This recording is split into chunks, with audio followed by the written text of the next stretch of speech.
We have more fallout from the video that sent Donald Trump's campaign reeling over the weekend, put a spotlight on his history with women.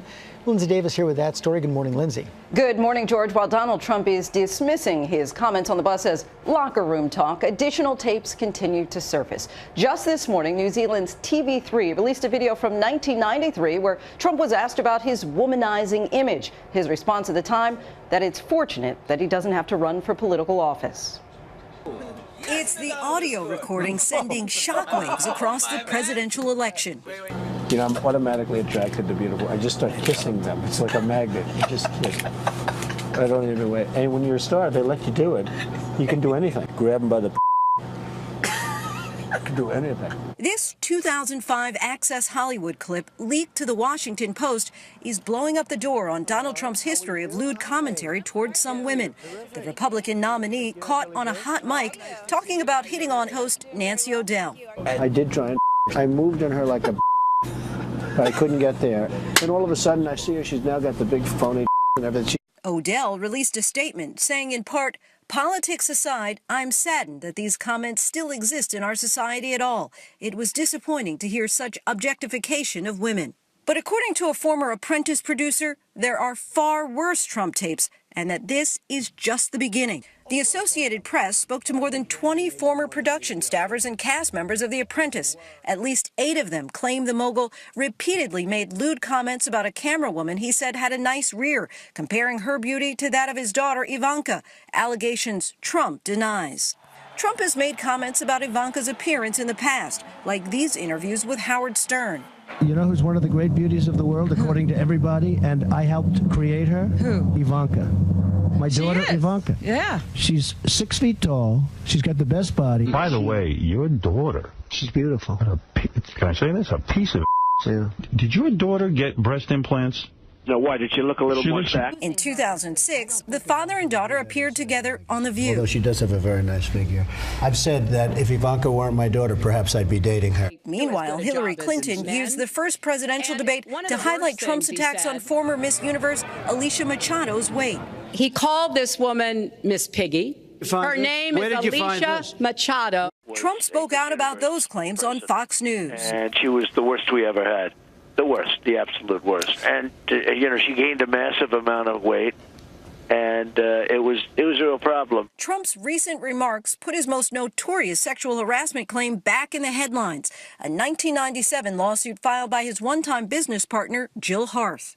Harth alleges Trump referred to women as sex objects, saying he made repeated sexual advances toward her, including a 1993 incident where she claims he forced her into a bedroom of his Mar-a-Lago estate and touched her private parts in an act constituting attempted rape. Harth sat down with Dan Abrams for his website, Law News. And he just was very aggressive with me. It's what I can say. He was always trying to grope me and touch me, and I had to tell him to stop. Trump denied those allegations, and Harth later withdrew her lawsuit as part of a settlement for a separate contract dispute with him. She says she went on to briefly date Trump in 1998 while he was separated from Marla Maples. Robin and George. Okay, Lindsay, thanks very much. Let's bring in Cookie Roberts, Dan Abrams, and talk about this a little bit more. And Dan, you actually spoke. We just saw it right there. You spoke to Jill Harth before the GOP convention. At that time, the story didn't really seem to get any traction. Well, and I was amazed by that, right? You have a woman who actually filed a lawsuit back at the time against Donald Trump alleging sexual assault, now for the first time coming out and telling her story, and no one seemed to care. I mean, I tweeted out at the time, I'm perplexed that this allegation isn't getting more attention. Now, that doesn't mean that her story's true. There are problems with her account. The fact that she dated him afterwards, she wrote very, very nice emails to him after the fact. That's fine. That's a way to say maybe we don't necessarily believe this. But this is an allegation, and to have Donald Trump now bringing out all of these women, some of whom stories are stronger than others, and saying, you know, why aren't they being heard? Yet last night he flatly denied any sexual assault. Absolutely. And I'll tell you, at the time, he got on the phone with my reporter and started undermining the credibility of this accuser, saying she wanted me, she was in love with me, it's all untrue, etc. But this is the big difference with this and that tape that we heard from Access Hollywood, which is all the rest of it is he said, she said, which is the situation with the Bill Clinton accusers. The tape was Donald Trump's own voice talking about the things that he does with women. Yet last night he was denying his own words. Well, you can't do that, however. We've heard them. And so, you know, unless it's somebody doing a really good imitation of Donald Trump, it was him saying those things. Even before the video, he had a huge deficit when it came to women voters. Did he do anything last night in the debate to change that? No, quite the contrary. And really, the swing voters in this election, you know, we know where minorities are. They might not be as enthusiastic as they were 4 years ago, but we know where they are. We know where young people are. We know where single people are. The swing voters have been these college-educated white women who went for Mitt Romney by 6 points, and in our last poll, went for Hillary Clinton by 25 points. They last night saw nothing to bring them to Donald Trump. That is a huge swing. And, you know, another story breaking this morning, Dan, USA Today reporting on 20 lawsuits against Trump companies where there are allegations of sexual harassment, discrimination.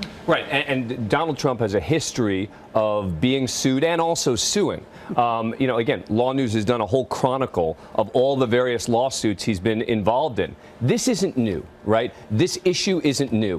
What's new is that suddenly we seem to care about it. I mean, I don't mean to be criticizing the media here, but the bottom line is a lot of this stuff has been out there, except now, as Cokie points out, that there's a tape.